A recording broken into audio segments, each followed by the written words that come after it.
Now, when it comes to lining, you can see I'm not making A to B lines. I'm using kind of a dark gray wash. I may even be using black there, but I'm just lightly kind of scraping those in.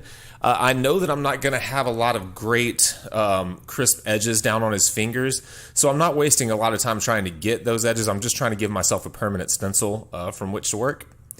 Also, if you've ever noticed a tattoo down on hands or fingers where some of it's fallen out, you'll notice a lot of times it's the fill that falls out, and you can still kind of see some of the scratchiness of the lines, which I think looks terrible.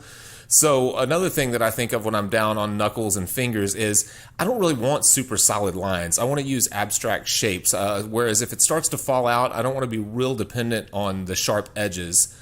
Just because I know they're not going to stay sharp, and I also I want it to read as just a general shape, I guess.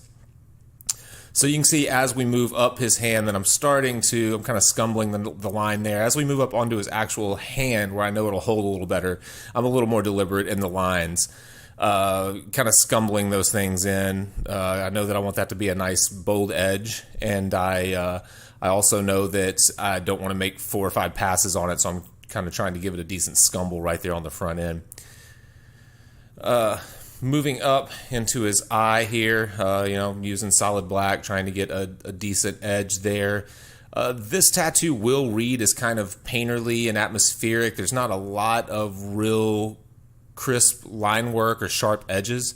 So you can see, you can see right there, I've got all my lines laid in and they're just barely kind of washed in. There's not just a ton of really bold, clean lines. If you guys have watched this show for long, you know that I typically do most of my lining at the end. I like to come back at the end of my tattoos and ask myself, where are my 3 to 5 sharpest edges? Meaning, where do I want to push the viewer's attention? And then I'll just use my hardest lines for those areas. There's not a right or wrong when it comes to that. That's just the way that I like to handle it.